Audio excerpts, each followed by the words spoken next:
ஐயனார் துணை சிறையில அடுத்த வரை எபிசோட்ல வானத்தை இருந்துட்டு தனக்கு நிச்சயதார்த்தம் நடக்க போதுன்னு சொல்லிட்டு பாண்டி கிட்ட நான் உனக்காக நிறைய சர்ப்ரைஸ் வச்சிருக்கேன். நீ எனக்கு வரும்போது ஏதாச்சும் சர்ப்ரைஸ் பண்ற மாதிரி ஏதாச்சும் ஒன்று வாங்கிட்டு வா அப்படின்ற மாதிரி சொல்றாங்க. உனக்கு என்ன ஸ்வீட்ஸ் பிடிக்கும்னு சொல்லி எங்க அம்மா கேட்டுட்டு வர சொன்னாங்க அப்படின்ற மாதிரிலாம் சொல்லிக்கிட்டு இருக்காங்க. இதை கேட்டோன்னே பாண்டி வந்து பயங்கரமா ஷாக் ஆகுறாங்க. அதுக்கு அடுத்ததாக வந்து பார்த்தீங்கன்னா கண்ணன் இருந்துட்டு இந்த கடை உங்களுக்கு வந்ததுக்கு அப்புறமா தான் உங்கள் வாழ்க்கையில் நல்லதே நடக்குது போல இருக்கு.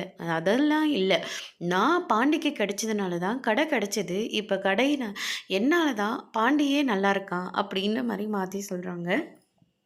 அதுக்கு அடுத்ததாக இந்த சைடு வந்து பார்த்திங்கன்னா நம்ம பல்லவனும் காயத்ரி வந்து சினிமாவுக்கு போயிட்டுருக்காங்க. போகிற வழியில் சோழனை பார்த்த உடனே 2 பேரும் போய் மறைஞ்சிக்கிறாங்க.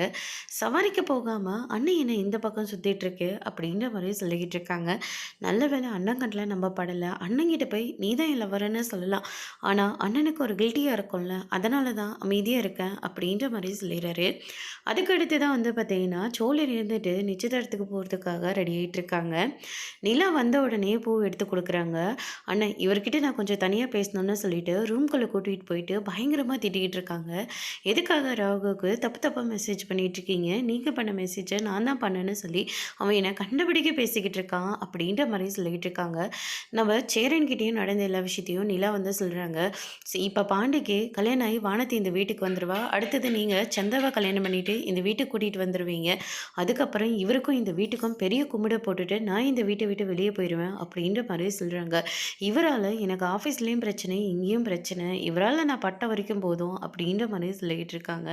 அதோட முடிச்சிருக்காங்க.